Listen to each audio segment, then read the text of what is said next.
नमस्कार दोस्तों, आज हम इस वीडियो में जो पढ़ने वाले हैं उस टॉपिक का नाम है आइसोबार्स और आइसोटोप। इससे पहले हमने चैप्टर शुरू किया था तब देखा था कि एटम की डिस्कवरी के बारे में थोड़ा सा जाना था और उसके बाद डिस्कवरी ऑफ सब एटॉमिक पार्टिकल्स देखे थे। उसमें से हमने इलेक्ट्रॉन्स, प्रोटॉन्स और न्यूट्रॉन इन सब की डिस्कवरी देखी थी जो एक्सपेरिमेंटली प्रूव की गई थी।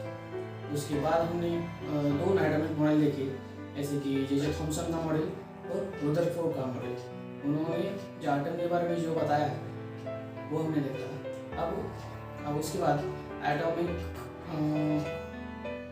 नंबर और एटॉमिक मास ये भी पॉइंट हमने देखे थे। उसके बाद जो पॉइंट आता है आइसोटोप्स और आइसोबार्स। अब आइसोटोप्स और आइसोबार्स किसे कहते हैं ये हम इस वीडियो में देखने वाले हैं।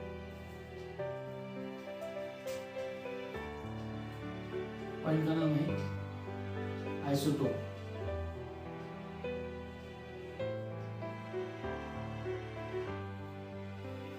And isobar.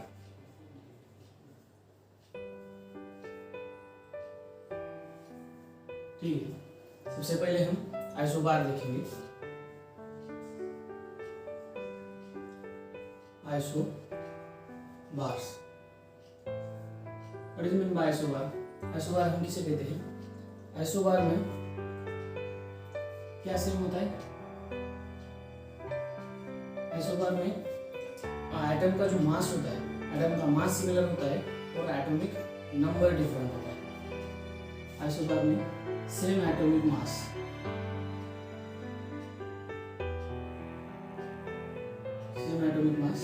और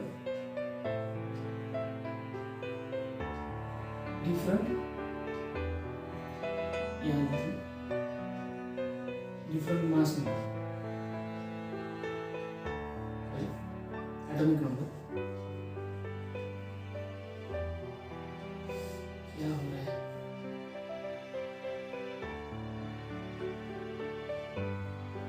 डिफरेंट मास नंबर। इसका एग्जांपल हम किस तरह से देखेंगे? कार्बन है और नाइट्रोजन है। हमें पता है कि एटॉमिक नंबर हम जेड से रिप्रेजेंट करते हैं। ठीक है, एटॉमिक नंबर हमेशा नीचे लिखा जाता है। कार्बन का एटॉमिक नंबर है 6 और नाइट्रोजन का एटॉमिक नंबर है 7। और कार्बन का मास नंबर कितना है? कार्बन का मास है 14। एक आइसोटोप्स का मास नंबर है। इसके आइसोटोप देखते वक्त हम देखेंगे कार्बन का मास नंबर 14 और नाइट्रोजन का भी मास नंबर 14। तो ये कार्बन और नाइट्रोजन ये क्या हुए? आइसोबार्स हुए। आइसोबार मतलब जिनका एटॉमिक नंबर सेम है। ये देखिएगा 14 कार्बन का और नाइट्रोजन का 14, मास नंबर सेम है, इसलिए इसे आइसोबार कहा जाता है। तो आइसोटोप्स किसे कहते हैं ये अब हम देखेंगे। एग्जांपल आप लिख सकते हैं।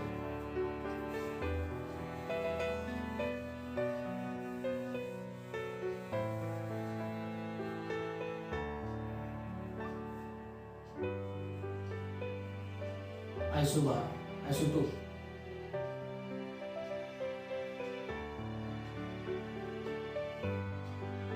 आइसोटोप में एटॉमिक नंबर डिफरेंट होता है और एटम का जो मास होता है वो एकदम सिमिलर होता है।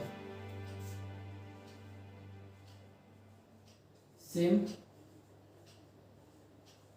एटॉमिक मास और एंड डिफरेंट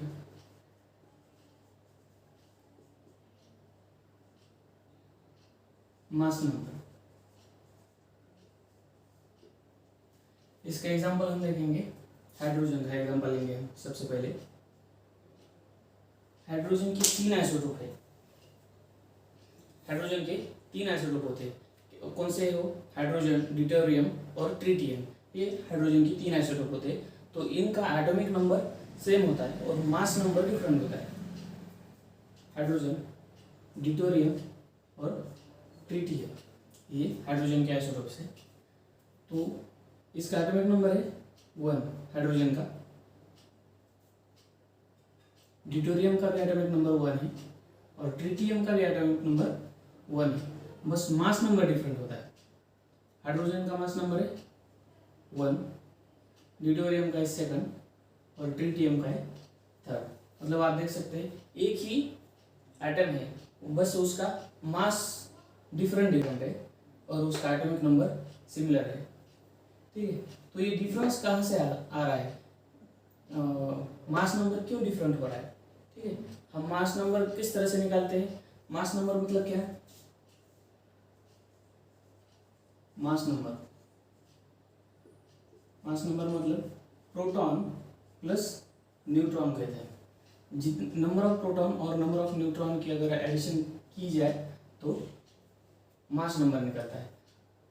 तो इसका मतलब ये हुआ, अगर इसका एटॉमिक नंबर 1 है तो इसका मतलब इस हाइड्रोजन में एक प्रोटॉन है, और मास नंबर भी 1 है, इसका मतलब इस हाइड्रोजन में एक ही प्रोटॉन है, न्यूट्रॉन नहीं है। ड्यूटेरियम में एक प्रोटॉन है और एक न्यूट्रॉन है। हाइड्रोजन में एक प्रोटॉन, ड्यूटेरियम में प्रोटॉन एक है और न्यूट्रॉन एक है। ठीक है, इस तरह से मास नंबर हुआ 2, ये हम देख सकते हैं यहाँ पर। और ट्रिटियम का प्रोटॉन कितने हैं? एटॉमिक नंबर जितना है उतने क्या होते हैं? प्रोटॉन होते हैं। तो प्रोटॉन हमारे पास ट्रिटियम में एक ही है, बस न्यूट्रॉन 2 है। तो अब आप यहाँ देख सकते हैं कि नंबर ऑफ न्यूट्रॉन्स चेंजेस हो रहे हैं। मतलब हाइड्रोजन से ड्यूटेरियम में एक न्यूट्रॉन ज़्यादा है और ट्रिटियम में 2 न्यूट्रॉन ज़्यादा है। तो न्यूट्रॉन चेंजेस होने की वजह से ही यहाँ पर मास चेंज हो रहा है। ठीक है, इसी को हम आइसोटोप बोलते हैं। नेक्स्ट एग्जांपल देखेंगे हम इसके बाद।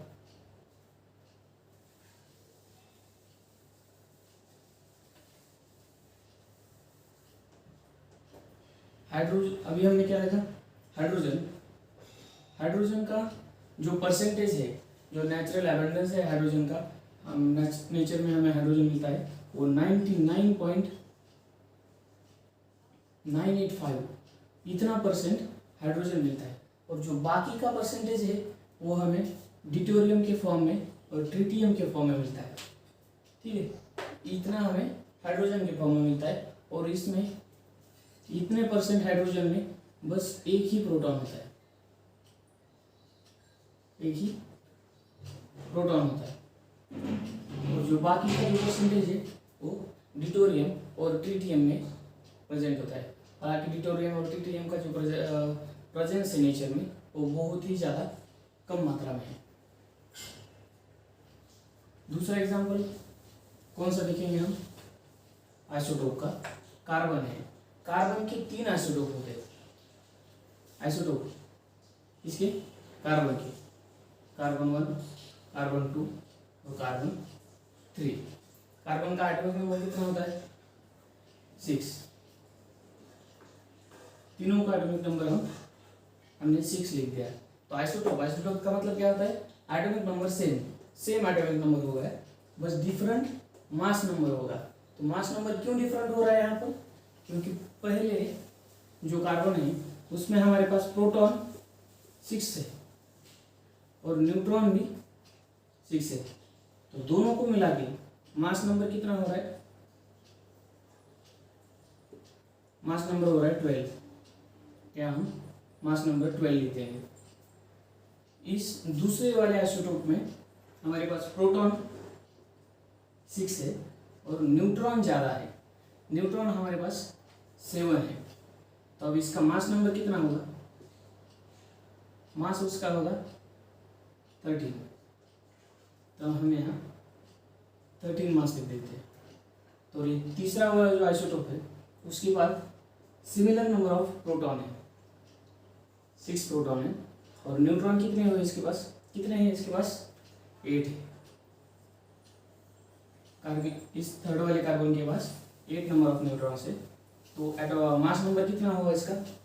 6 × 8 40। ठीक है, तो आप ये कार्बन की 3 आइसोटोप देख सकते हैं।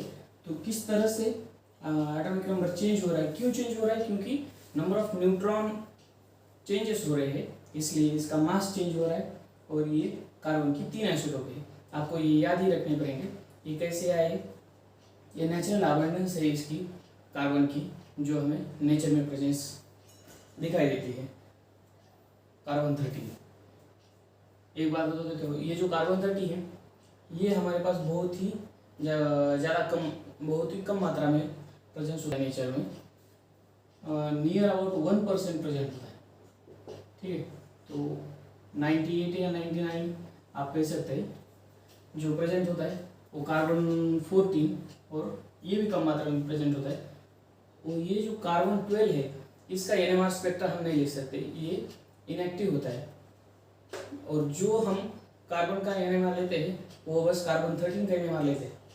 ठीक है, तो ये बात आपकी बस एडिशनल नॉलेज के लिए थी। इसके बाद हम थर्ड एग्जांपल देखेंगे क्लोरीन का। क्लोरीन के 2 आइसोटोप होते हैं।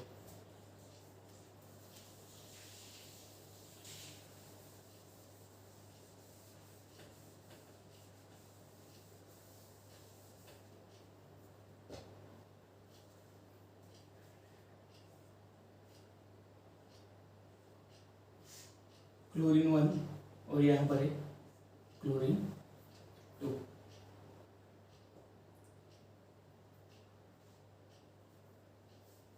एटॉमिक नंबर है क्लोरीन का 17, दोनों का एटॉमिक नंबर सेम हुआ, बस डिफरेंट क्या है? डिफरेंट है मास नंबर।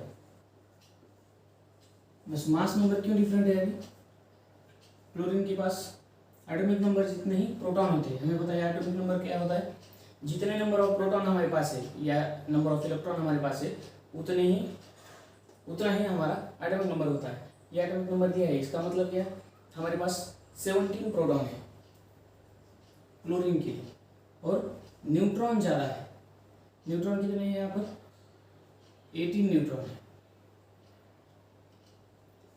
इसका मास कितना होगा? फिर हम इसका मास कैसे कैलकुलेट करेंगे? दोनों का कैलकुलेशन करेंगे। 15, 5, 3, 35, ये हो गया इसका मास। इस दूसरे वाले आइसोटोप के पास 17 क्लोरीन है और न्यूट्रॉन ज़्यादा है, इसके पास 20 न्यूट्रॉन है, तो इसका मास नंबर कितना होगा? फिर इसका मास होगा 7 और ये 37। ये 2 क्लोरीन की आइसोटोप हमें यहाँ से मिल जाते हैं। ठीक है, यह हमने आइसोटोप्स देखे और आइसोबार देखे। बस एक इम्पॉर्टेंट चीज़ है यहाँ पर कि जो अब एक ही एटम के 2-2 और 3-3 एटॉमिक आइसोटोप्स है, पर इसका उसके केमिकल प्रॉपर्टी पे कोई चेंज नहीं होता, क्योंकि केमिकल प्रॉपर्टी जो होती है वो न्यूट्रॉन्स पे डिपेंड नहीं होती। हमारे पास क्या हो रहा है कि नंबर ऑफ प्रोटॉन सेम हो रहे हैं, सेम है, जैसे कि हमने क्लोरीन में देखा, नंबर ऑफ प्रोटॉन 17 ही है, बस न्यूट्रॉन ज़्यादा हो रहे हैं, पर जो केमिकल प्रॉपर्टीज डिटरमाइन होती है किसी भी एटम की वो न्यूट्रॉन पे डिपेंड नहीं करती। न्यूट्रॉन पे डिपेंड नहीं करती, तो किस पे डिपेंड करती है केमिकल प्रॉपर्टीज? प्रोटॉन पे डिपेंड करती है। तो यहाँ से क्या कंक्लूजन निकलता है कि आइसोटोप्स की केमिकल प्रॉपर्टीज सिमिलर होती है। क्यों सिमिलर होती है? क्योंकि वो केमिकल प्रॉपर्टीज प्रोटॉन की वजह से प्रोटॉन पे डिपेंड होती है और प्रोटॉन सेम होते हैं। जैसे हमने देखा क्लोरीन में 17 प्रोटॉन है और दूसरे वाले आइसोटोप में भी 17 प्रोटॉन है, और केमिकल प्रॉपर्टीज किससे डिटरमाइन हो रही है? इस पर डिपेंड है, प्रोटॉन पर, और ये सेम होने की वजह से केमिकल प्रॉपर्टीज भी आइसोटोप्स की सिमिलर होती है। ठीक है,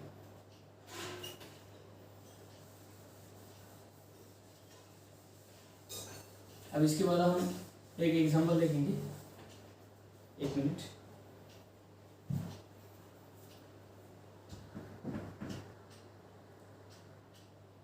तो अब हम इसके बाद एग्जांपल देखेंगे। प्रॉब्लम नंबर 1,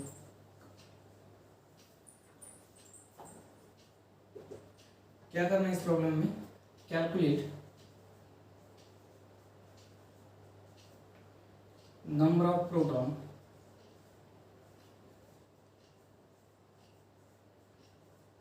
प्रोटॉन ई लिख देता हूँ मैं, न्यूट्रॉन और electron. Number of proton, neutron और इलेक्ट्रॉन निकालने हैं हमें, जिसमें एक एलिमेंट दिया है Br 80 और 35। ठीक है, एक एग्जाम्पल है हमारे पास, यहाँ लिख देता हूँ मैं, Br 35 और 80। इसमें से कितने नंबर ऑफ प्रोटॉन है, न्यूट्रॉन है और इलेक्ट्रॉन है, ये हमें निकालना है। तो हम जानते हैं जो नीचे लिखा जाता है उसे हम एटॉमिक नंबर कहते हैं और उसे Z से रिप्रेजेंट करते हैं। इसे क्या कहते हैं, एटॉमिक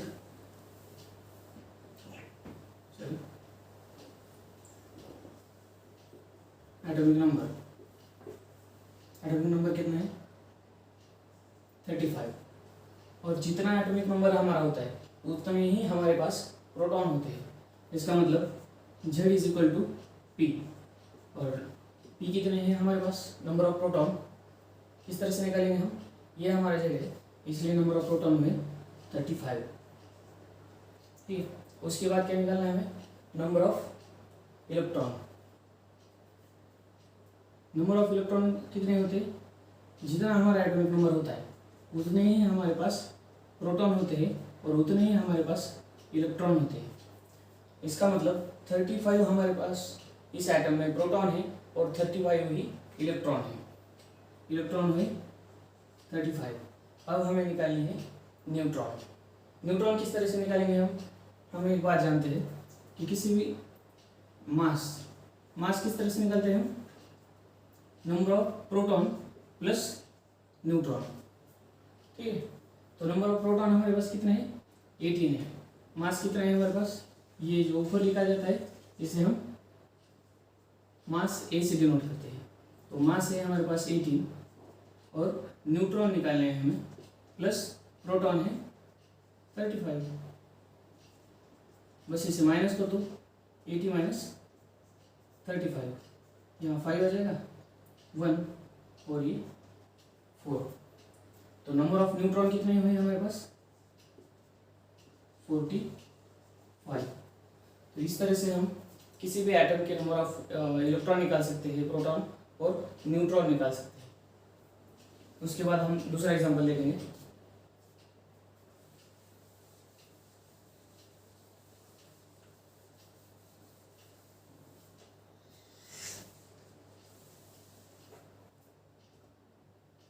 दूसरा एग्जांपल है,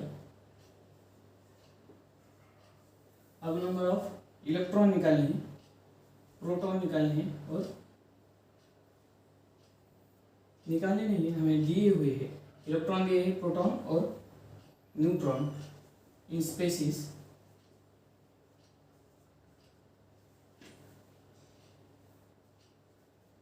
कितने हैं, 18, 16 और 16 रिस्पेक्टिवली।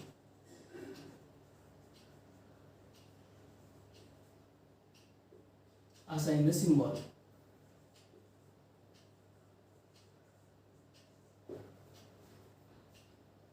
एक एटम है हमारे पास और एलिमेंट है, उसकी इलेक्ट्रॉन इतने हैं, प्रोटॉन इतने हैं और न्यूट्रॉन इतने हैं। अब हमें बताना है कि वो एलिमेंट कौन सा होगा। ठीक है, तो अब सबसे पहले हम देखेंगे किस तरह से हम पहचान सकते हैं कि कोई एटम कौन सा है। जब हमें उसका एटॉमिक नंबर पता चल जाएगा तब हम वो एटम कौन सा है वो निकाल सकते हैं। तो एटॉमिक नंबर हम किस तरह से जान सकते हैं, हमें पता है कि जितने भी प्रोटॉन उसके पास होंगे उतना ही उसका एटॉमिक नंबर होगा। तो प्रोटॉन इसके पास कितने हैं, 16 प्रोटॉन है।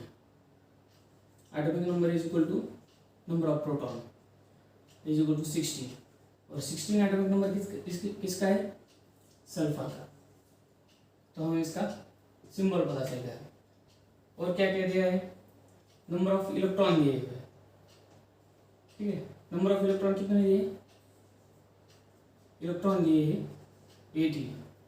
अब जितने हम जानते हैं कि जितने भी प्रोटॉन होंगे उतने ही इलेक्ट्रॉन होंगे। पर यहाँ तो इलेक्ट्रॉन ज़्यादा हो रहे, तो 18 माइनस 16 कितने ज़्यादा है, 2 इलेक्ट्रॉन ज़्यादा है।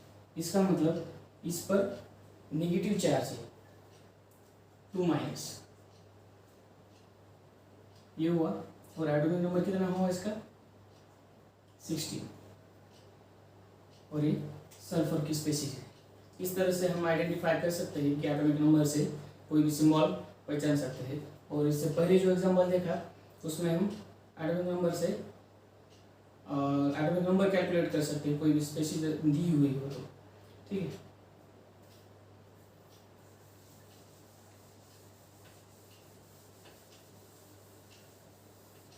अब जो एटॉमिक थ्योरीज का जो लास्ट पॉइंट है वो हम देखेंगे, ड्रॉबैक देखेंगे। अब रुदरफोर्ड जो मॉडल हमने अभी देखा था इससे पहले वाले चैप्टर में, उसका ड्रॉबैक देखेंगे।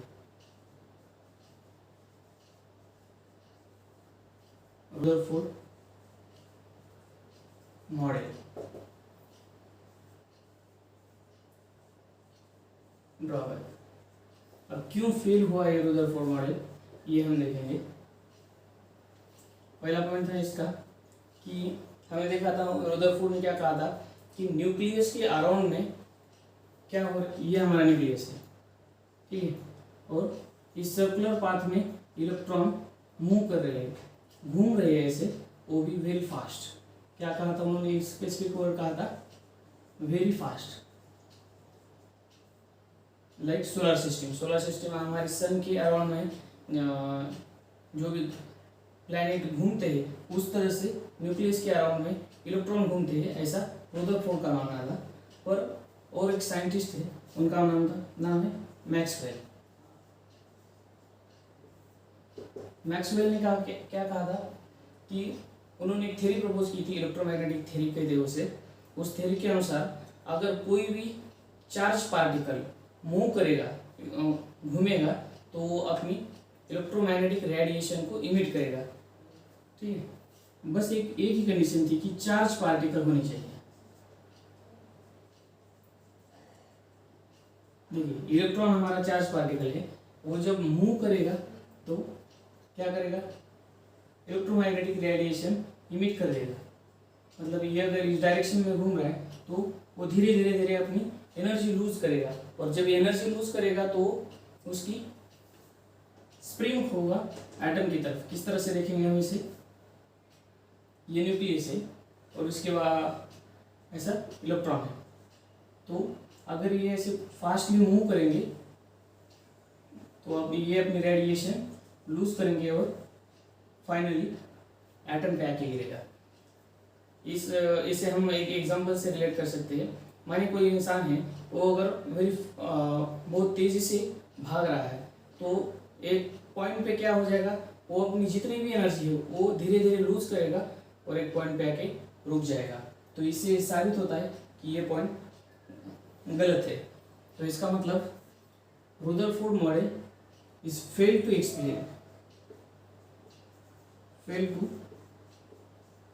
explain neutrality of atom. Neutrality of atom. ये एटम की न्यूट्रलिटी साबित नहीं कर पाए। एटम तो न्यूट्रल है, पर ये जो पॉइंट उन्होंने बताया था इससे वो एटम की न्यूट्रलिटी साबित नहीं कर पाए, ठीक है। अब दूसरा कौन सा पॉइंट है ये हम देखेंगे अभी।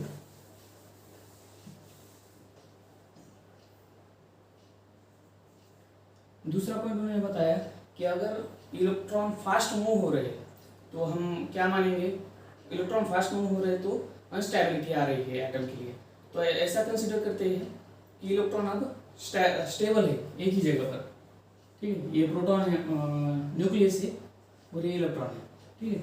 ये अब घूम नहीं रहे, ये स्टेशनरी है अपनी अपनी जगह पर इससे होगा क्या कि इन दोनों के बीच में का जो फोर्स ऑफ अट्रैक्शन है वो इलेक्ट्रॉन के अपनी तरफ खींचेगा और ये प्रोटॉन पे आके स्ट्राइक करेगा। तो इससे एटम की स्टेबिलिटी है वो अगेन लूज कर रही है। तो ये भी पॉइंट फेल हो गया, ठीक है। पहला पॉइंट क्या था, स्टेबिलिटी ऑफ एटम की स्टेबिलिटी वो ठीक से बता नहीं पाए। दूसरा पॉइंट था कि जब इलेक्ट्रॉन स्टेबल रह जाएंगे तब फोर्स ऑफ अट्रैक्शन की वजह से वो अट्रैक्ट हो जाएंगे प्रोटॉन के पास और एटम फिर से एक बार अनस्टेबल हो जाएगा। और तीसरा पॉइंट था कि उन्होंने ये जो इलेक्ट्रॉन बताए थे इनके अरेंजमेंट के बारे में कुछ भी नहीं कहा। मतलब इट दे से ऐसा कहेंगे, दे से नथिंग अबाउट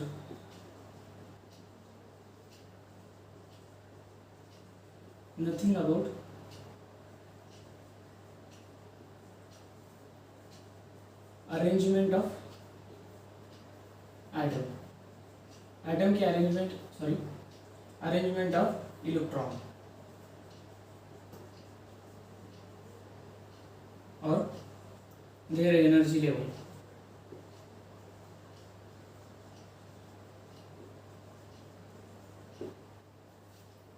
उन्होंने इलेक्ट्रॉन के अरेंजमेंट और एनर्जी लेवल के बारे में कुछ भी नहीं कहा था। तो ये हुए रुदरफोर्ड मॉडल के ड्रॉबैक। उसके बाद कौन सी थ्योरी आई है ये हम नेक्स्ट वाले चैप्टर में देखने वाले हैं।